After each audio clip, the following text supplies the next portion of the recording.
Welcome to She Who Wrenches, a Mercyverse reread-along podcast. I'm Brittany. I'm Eric. And I'm Kelly. Today we're mostly talking about Bloodbound, but everything through Blind Date with a Werewolf is fair game, including fair game. Spoiler howl. Ow! Ow! In case you don't remember, this is the one where there's a demon-riding vampire and Mercy's life is saved by an insulting Christmas carol. We're going to start with Chapter 7 after Recap Guy. And now it's time for Recap Guy! Tom Black with the Lupine Post arrives at Mercy's garage inquiring about Adam and werewolf mating habits. Mercy says to check out Adam's Only Wolves page. Honey growls at Mercy, clearly not a Mercy fan. Okay, I liked that one. Yeah. Mercy says it may sound corny, but Adam is a control freak on a leash, but a good alpha and dad. And then that's when we learn about Black's teen wolf and how he has to chain her up for her monthly visitor. Then Black pulls a gun on Mercy and says he would like to speak to the manager, so Mercy dials 1-800-ASK-A-WOLF and talks to Brand to try to find Tom's daughter a forever pack. Oh. And Honey changes into her wolf, and Tom Black is all, "Where have you been?" Nope. I was with you, and then you went there. No. Can't do it. Nope. Tony and Mercy are having lunch using Gabriel's lunch money that Tony took from him during his bully days at Gabriel's high school. I like the headcanon of that. I'm keeping that. That's good. Yeah. Tony wants to know more about Z and Adam, and Mercy says she could tell him, but then they would have to kill him. That is the deal she made with the Fae. And with the recent heat and violence spike, Tony asks if the Fae are responsible for the climate change. And Mercy says he shouldn't stir the Fae or he can iron kiss his ass goodbye. The judges will allow it. And then she also tells Tony to talk to Adam about the werewolves because he's a straight shooter and won't piss on his leg and tell him it's raining. And that's all I have recapped. Well, that's about all we covered. Yeah. That is one advantage to not getting very far in an episode is that we don't give Recap Guy a lot of room to operate. Yeah. Yeah, we got to shorten Recap Guy's leash. So after lunch, they go back to the shop, and Gabriel's like, "Hey, Adam called and left a message." And of course, again, showing the time, Mercy didn't take her cell phone with her to lunch. And she left her pager back there, too. And so that's why Adam had to leave a message with somebody else, because she has a cell phone, but it was the days when maybe you didn't take it with you to lunch. Ah, those were the days. Well, I mean, it didn't play any. If it played a game, it was barely number one. But then how do you talk to somebody at lunch when you're not on your cell phone? I mean, it's an ancient skill. Nowadays, it's accepted that when you go to lunch with somebody, you just look at your phones. Yeah, it was a different time. Yeah. It was a simpler time. Before you just stared at your pager. Potentially true. But could you scroll Only Wolves? Yeah. Yeah, check your Only Wolves page. Not on your pager, sadly. Whoa, check out this wolf. It's got 8 pasties on. Oh, no. Okay. Yes, moving That on. went off the rails quickly. Meanwhile, back at the airport Ramada. Yes. What Adam called to say was, "Warren's in bad shape. Come to my house. Bye-bye." Do not pass go. Do not collect $200. Mm-hmm. Do not. And Mercy's like, "Oh, hey, maybe nobody thought to call Kyle?" Guess what? Nobody did. And they apparently weren't dating at the time, which I had forgot. They were like kind of on the outs, but still kind of liked each other, I think. I think it was icy. That it was like, "Oh, you lied to me," and blah, blah, blah. But we haven't really been around for that whole period. So Kyle comes like right over. Also, did not pass go, did not collect $200. I think they arrived about the same time, too. And Yeah, because they walk in together, don't they? Yeah, Yeah. they go in together. Well, wasn't there Yeah. the bouncer saying, "Don't you come in. She's not Oh, yeah. pack." Not by the hair of my chinny chin chin. Yeah. Honey, after their previous encounter, defends Mercy as part of the pack. Throws hands. Wait, let me try that Yeah. again. Throws paws. yeah, throws paws. And Yeah. goes and is like, yeah, I'm a be messed up, but like this is the right thing to do. I really appreciated the moment of like sort of realizing where in the hierarchy everything kind of actually is, and is like, I don't like it, but is still putting Pac first, so is still kind of helping. This doesn't have anything to do with how you feel about her, because he claimed her in front of everybody. And so whether you like it or not, she gets into the champagne room. Yeah. And I don't remember who this guy is.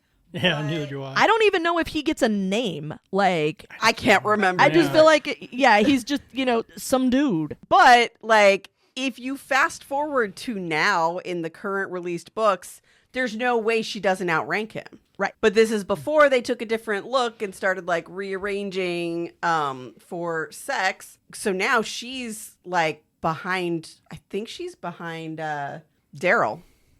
I think it goes, Daryl and then Warren, theoretically. Well, because Warren wished it so, I think, is where that is. Yeah. And then, like, it goes Adam, Daryl, Warren, asterisk, at Warren's pleasure. And even now, just in the last, like, book, probably Sherwood's sort of fake rank is also going to be somewhere right below Warren, but above Honey. It's sort of like... But still, no matter who this guy is, now Honey outranks him. Oh, yeah. Yeah. Like, there needs to be, like, halves, I feel like. In you can be second and a half or third and a half, because it's like, I know I don't outrank this person, but the next person down, I know I outrank you, but I don't think I get the whole number. To slide into that spot. Funny, because like Adam's pack, more than it seems like any other pack, has started to adopt more like true dominance. Yeah. But by having the females go in, except they have these two weird ass outliers. Kelly got a joke or something there. True dominance. It's battling in Pokemon Go. It's the meta of what's happening in the pack right now was all I could think of. So that's what it is. Like, somebody got a new moveset, and now suddenly they're fourth. Or also, now that Adam's got that monster, he does a fusion. Oh, Prove that me is wrong. a fused Kyurem if ever I saw one. Or Zamzenta. Yeah. I don't know. I'm going Kyurem because that monster, black monster. It's a monster. And it's black. For real. And Zamazenta's a little more elegant, yeah. I think. Yeah, even and fused, much nicer. It has an emphasis on defense, whereas I don't think that defense is Adam's monster's primary MO. I'm not sure it knows the definition of it is just all attack all the time. Hey, we started a new podcast, Packy Mango. Oh, is he out now? I think that's it. Yeah, I'm it out took of the a pack. while, but now I think Yeah, it you're took out a again. while. Actually, longer than I thought. It really did. Yeah. Apparently we were feeling really generous today. But yes, it's like the seasons of Pokemon Go battling. Something gets a new moveset, and now all of a sudden it's like the top ranking that type Pokemon when you're doing battles and stuff. Like, that's exactly what's happening. Is like Honey picked up a new moveset, and now she's like way higher in the pack. Sherwood got a new moveset called Remembers Who the Hell He Is. Yes, called Reverse Amnesia. And and all of a sudden, he's here ranking we are. number one. So what's Pirate's rank? Because I think even Pirate outranks this dude on the steps. Oh, I think so, probably, yeah. yeah. Back to Warren's injuries. Meanwhile, at the airport Ramada, which is now just I'm gonna make that a thing, and it's just gonna be the catchphrase for, we've gone really far afield, and let's get back to the actual story we're discussing. Yeah. They go in, and Honey actually seems really happy to meet Kyle. And mentions, like, he's talked about you. Yeah, I'm so happy to meet you. And Warren is not recognizable as Warren except by smell. Yeah. Messed up. Because he is in such a bad way. He's had some work done. And not in the good way. Not He's the good worked kind. over. Yeah. Somebody gave him the business. And He was business in that good. dumpster fire. Jeez. Is that a joke about how he's found in a dumpster? Yeah, Okay. absolutely. That was really there's a whole bunch that goes on there, and I sort of really enjoyed imagining the conversations between like Warren and Honey about whatever that would lead to Warren talking about Kyle in the first place. Just it completely changes. I mean, depending what you thought of it, if you thought about it much at all, changes the dynamic between Honey and like all these other people, and you sort of get this additional piece of information, you know, that kind of characterizes like, oh yeah, here's a reminder that like all of these people have relationships that don't have anything to do with Adam directly, anything to do with Mercy directly, you know, like Yeah. Honey and Warren having a relationship has nothing to do with Daryl, has nothing to do with Kyle, aside from the fact that they may come up as conversational topics. And like those kind of reminders and seeing kind of the results of that interaction. It's not fallout because it's not bad, but like the ripples out from the fact that they have this relationship and got along well enough for Warren to be like, I have a sweetheart and he is fabulous, because you are, I think, legally disallowed to call Kyle anything else. So It's possible. yeah, I think Kennewick may have passed a law. Okay. It's possible. Yeah. I mean, I think he is the Pride Parade in Kennewick as far as it goes. Does Tri-Cities Yeah. have a pride parade? Yeah, he like just takes the top off the car and drives real slow down Clearwater With the Avenue on an mannequins afternoon in dressed up. June with Dick and Jane in the back. That's the parade. Okay. All right. And I'm absolutely imagining that now. So enjoy that, people who know anything about Tri-Cities. Yeah. Kyle cruising along in front of Columbia Center. Like, yep, that's what's up. Actually, if we're going to talk about repressiveness in the Tri-Cities, it might be a fine time to mention, in case people don't know, the building that inspired Uncle Mike's Tavern was a gay bar that was Yes. a little undercover so that it wouldn't, it had this aura of secrecy around it. It is aggressively inconspicuous. It is trying. And even like, now it has a sign out front that says out and about, but it still is like, but in life, there are no windows. If you give it a clever enough name, people will just chalk it up to be in a strip club and leave it alone. Or walk in and be very unpleasantly surprised. You know, Police Academy movie style, the Blue Oyster. The Blue Oyster. Yeah.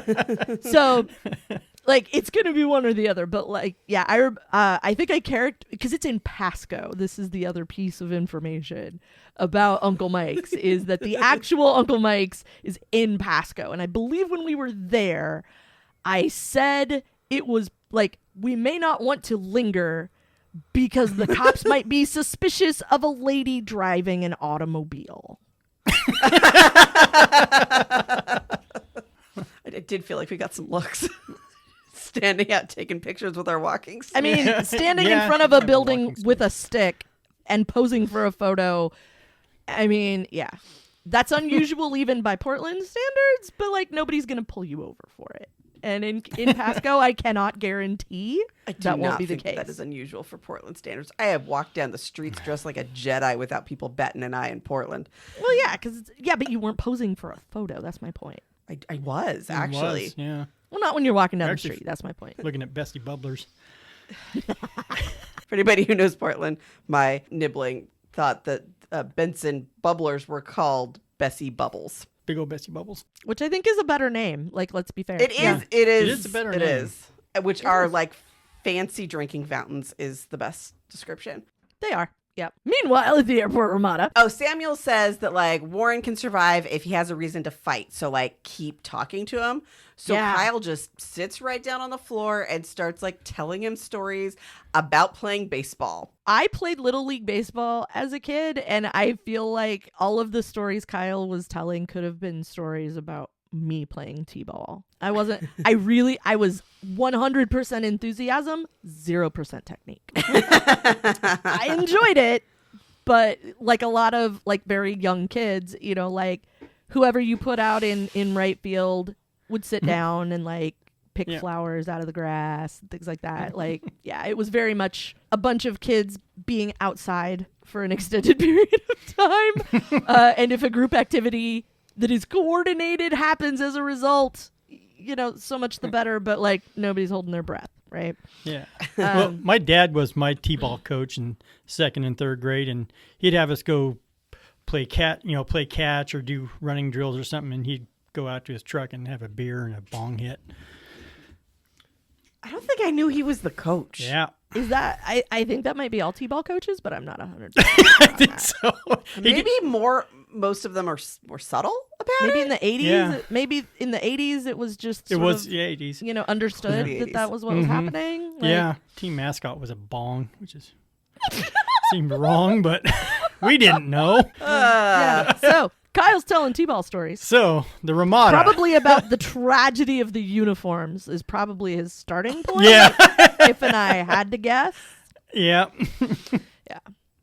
I don't know if you're giving Kyle enough credit. It sounds like he was pretty serious about it, but I mean, he could have really meant it and still just sucked rocks because, that was totally me. it's possible, but I'm just saying. He I don't also know. I don't could know have- if you know. Yeah, we never really get to hear any of the stories, and now I'm just kind of curious about Kyle's checkered baseball past. Yeah. Yeah. Mercy's like, well, did Stefan come back? And because they were all out hunting Littleton together, and then a female voice is like, no, he never came back, and then hangs up very suddenly. Oh, because she called. Yeah, she calls the house. Yeah, she called. Yeah. Hi. Yeah. I also appreciated, this is another one of those moments, an answering machine that people can hear while this is happening. yeah. Let's Yeah. start with the landline. Number 1, she called the house. Number 2, there is an answering machine that is the old style answering machine where you can you hear. can hear, whatever the greeting is, and then whatever silly thing you bought off the TV to be the funny recording on your voicemail. And then you can hear the person recording the message to tape. Ask your parents. And it is really, it was a thing when I, the first time through the books, I was like, oh yeah, that was totally a thing. Because you could listen and then tell, do I want to pick up this call or not? It was really nice. Because in the days before caller ID, you didn't have an option. So somebody heard her calling, and I also liked that she sort of went in presuming that's what was going to happen and was like, we're looking for Stefan and we want to know. And yeah, somebody comes back and is like, lol, no. And then Yeah. One time, Caitlin and I used it on purpose and recorded a long phone conversation that was a story. that's And awesome. it was a murder mystery, but we didn't know that going in. I don't even know why we started recording it. I don't remember that. But then It sounded turned like into, a good idea at the time. a reverse murder mystery, and I'm sad I don't know where that tape went. That's a bummer But because that would be cool. We did some weird stuff with that on purpose. Anyway, meanwhile, at the airport Ramada. We need a sting for the airport Ramada, like the Batman thing. Oh yeah. Yeah, so Stefan has evaporated. We don't know where he is. I don't know if Mercy checked her closet. Yeah, that's true. Which one? Because it's a mobile home. It's got a bunch of huge closets. Lots of storage space. He could be asleep upstairs, Yeah. Anywhere. Or in the basement. perhaps in the basement. Bathroom closet, because It was the huge. the bathroom. I'm so glad yeah. we amuse ourselves. Yeah. So for all we know, he's napping in the east wing of Mercy's single wide. The east wing of the single wide. Yes, the east wing of the single wide. So Adam's like, well, look, Stefan had already been kind of dominated by Littleton before when, you were Goth Coyote. And so that means Warren's the best potential fighter, and that's the one that he's returning. And we only know him because we can smell him. Yeah. Yeah. So he's like, this is a challenge. And yeah, you know what happens if you challenge a alpha? And it's given us the mindset of this guy. That was the other thing that was interesting about this was I took your best dude and did this so there would be enough to return to you. Ha and is mocking them and not taking them seriously as any kind of threat. So we get a little profiler from Adam on that front. And I just remember thinking everything we know about Warren is that he's a badass and that he has managed to survive a very long time as a marginalized member of a marginalized community of a marginalized community. If we know 3 things about him, the third thing is he's badass.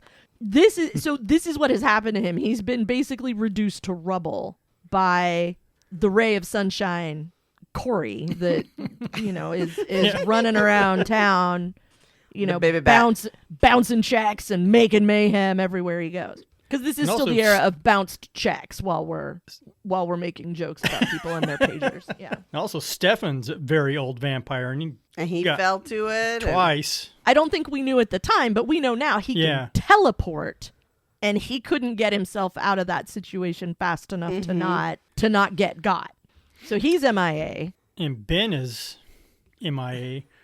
We have no idea. Literally not hide nor hair of Ben has been found anywhere. For all we know, he dead. And for all we know about Stefan, he dead. And all we've got is like the last little bit of Warren, and that's who we're up against. He can't say anything. He can't anything. Nope, he can't anything. He can occasionally breathe. He can't even. He literally That's can't odd. even. Yeah, in this that's case, literally can't even. Yeah. So Mercy talks to Adam like, hey, so what do you know about demons? And he like gives her some actual information, but then also is like, yeah, but did you see what he did to Warren? Maybe don't go after Littleton. Yeah, maybe this is not one for you. Yeah. It makes me sad when Mercy's like lashing out at Kyle. Oh, Like, oh, there's worse monsters, but it was like, no, really, like what his issue was being lied to. yeah, she turns into Cartman, like, God damn it, cow!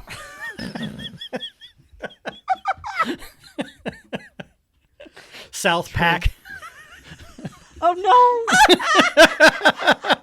Oh no! Oh no! So Another that's podcast. what I'm gonna be thinking about all afternoon. Yeah. Coming soon, start a new drawing those T-shirt now. design from Smokescreen Printing. Yes. Yeah. South Pack. Yeah, South Pack. And then Adam like kind of like uses the alpha mojo to calm her down, and then she's like, damn it, he did it again. You killed Stefan, you bastard! Oh no!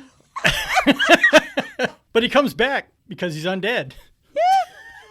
He just comes back every episode. Yeah, he's undead. Yeah.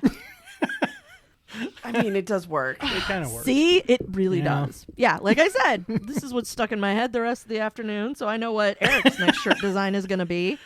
Yep.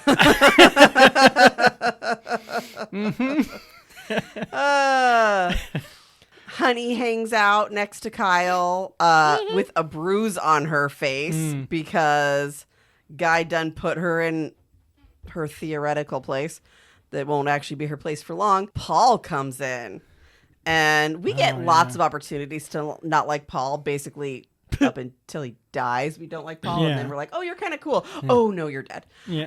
Yeah. Yeah. Wait, did he turn decent? Oh, no, he turned dead. Bummer. It was a little bit like spoilers for Star Wars Rebels, but the Jedi I found boring. And I was like, oh, he's really interesting in this episode. And Eric goes, he's going to die in this episode. Sure did. And I didn't there know we that are. ahead of time, I don't think. It's like, he's going to die. He's too interesting. He's like the Anne of Jedi. And then like Him? all of a sudden I was like, oh, look at him being all interesting. Oh, bye. Yeah, he went to the Milford Jedi Academy. Oh, no. Milford, everybody knows a Milford Jedi. Oh, no. Oh my goodness. Instead of losing a hand, he loses his eyes. Yeah. Okay, so how many crossovers are we at? Back at the Ramada.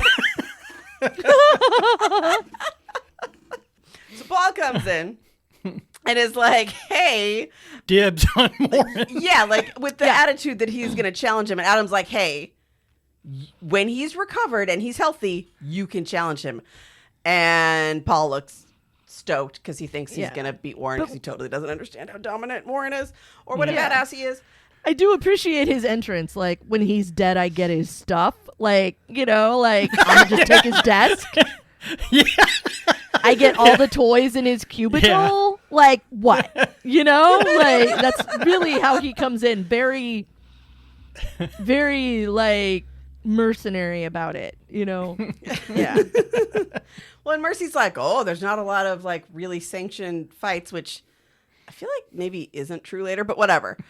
Like, oh, that's really unusual. But she also knows that Warren will dominate Wipe the that. floor with basically anybody up to and probably including Daryl. Yes. Yeah. Probably not including Sherwood, but yes. Yeah. Weird pack.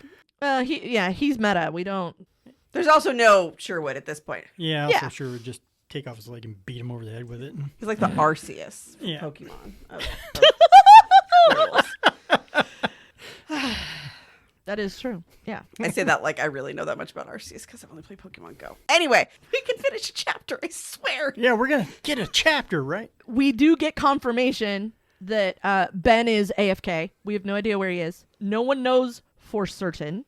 We also hear about how in the process of like Mercy making the call to the answering machine, we've got no Ben, and we get the story of literally Warren was found in a dumpster and Uncle Mike called and was like, hi, I've got something to return to you. And it's not because you left your credit card at the bar when you went home last night. And Samuel ends up on the scene, like assessing the situation to let us know there are reasons he's not healing. And a lot of it is like silver based. And so, Yeah, he's cut with a silver blade. yeah. And then we get to the point where like, okay, so now we've got Warren in front of us. We know Ben is nowhere to be found. For all we know, Stefan is asleep in the East Wing. And and who's left? Oh, right. Nobody. This is exactly how far we are up a creek without a paddle. Mm-hmm. And this dude is still at large. And it is still stupidly hot in town. And people are still losing their minds. What little bit Mercy knows about this is basically that she should not be telling anybody else anything about this because it will end badly for them too. Yeah. This is the end of the Two Towers when everything is dark Yeah. and the bad guys are winning Mm-hmm. and it does not look like that's going to change. Roll credits. That's where we're at right now. And then, so like after a while, Mercy goes home because there's only so much she can help and she needs to sleep and stuff.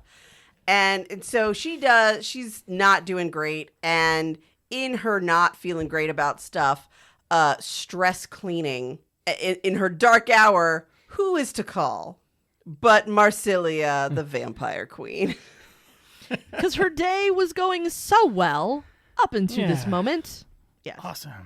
And I really enjoy that her first thought, because I know many people in my life who this is a pet peeve for, is please hold. I called you, but please hold while I get other person on the phone. And I love Mercy's Oh, it irks poor me. choice of response, but I still love it of, well, you can tell her to F off, and hangs up the phone. Yes. Let me tell you where to put your hold music. Thanks, bye. Does this sound like a dial tone? Oh, you missed those? Yeah. Dial A tones? little bit. I feel like people still know what they are because they're still in movies, but yeah. I was gonna say, ask your parents. I did like the moment of like Marsilia just being a bridge to melon farming bar today. Like it really just gave me like, Until just nope. Marsilia says the magic Hard. words. We need your help to kill the sorcerer. ooh, now Mercy gets to play with the big If she'd boys. said anything else, Mercy probably would have hung up the phone again. Yep. She gets to go tap dance on a landmine. Yeah. There's no way we're finishing this chapter, but I want to start it because we can. Yes. So they're going to meet at Uncle Mike's, the Fey Bar, where people meet to do things that are exciting. Where not necessarily people meet to do things that are exciting. Oh, where creatures meet? Anyway, sentient creatures drink there. Beings. Beer. mix well. The Fey Bouncer is not a fan and No. says humans aren't allowed in here. Get thee behind me, human. Yes. Yeah. Get some Fey magic going. And Uncle Mike comes out and stops it, which it turns out is good because it was going to be some death spell. Yeah. It was Like, death. he was going to kill her just because. A shiny ball of death because he couldn't even either today, apparently. Like, yeah. It turns out there's a lot of can't even happening in the Tri-Cities with the sorcerer in town. Who knew? Yeah, I know. It's wild. it is. It's really crazy. So Uncle Mike has a chat with Mercy. And is this our first scene really talking to Uncle Mike? Like, It's the first time we get him at length. We recognize he's the dude that runs the place, but that's really all we get before now. I've heard Patty in an interview saying Uncle Mike is there so that people don't say, but what abouts? So people aren't like, okay, the sorcerer is driving you crazy. Why can't you just have these magical creatures that live nearby take care of it? And he's Which is there exactly to answer Mercy's question. Yeah. all the questions, because Mercy's going to ask those questions for us, the audience. And I really like that, but also I like Uncle Mike and how he handles them. I appreciated that she was asking all those questions, but really went toe to toe with him about it. Like, if you could bother, then maybe we wouldn't have this problem, And that's where we get to my favorite word, effluvia. Like so much effluvia. And he starts laughing at Mercy. Mercy's like, what's so funny about effluvia? Yeah. It's like, it's a way it rolls off the tongue, effluvia.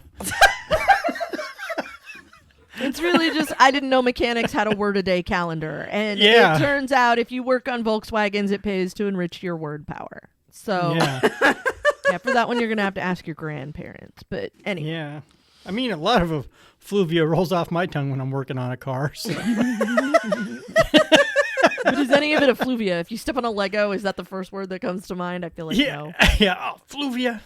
The toddler in our life has started saying, in response to how much Eric has been talking about this, started saying, I don't like effluvia. Yeah. I don't like fluvia. I don't like that. fluvia. I don't like that. I mean, you're not supposed to, so Yeah. smart kid. Yeah. Ask Uncle Mike if effluvia is right for you. He says everyone's on a killing edge. And he says, hey, so the death toll's way higher than you think it is. Yep.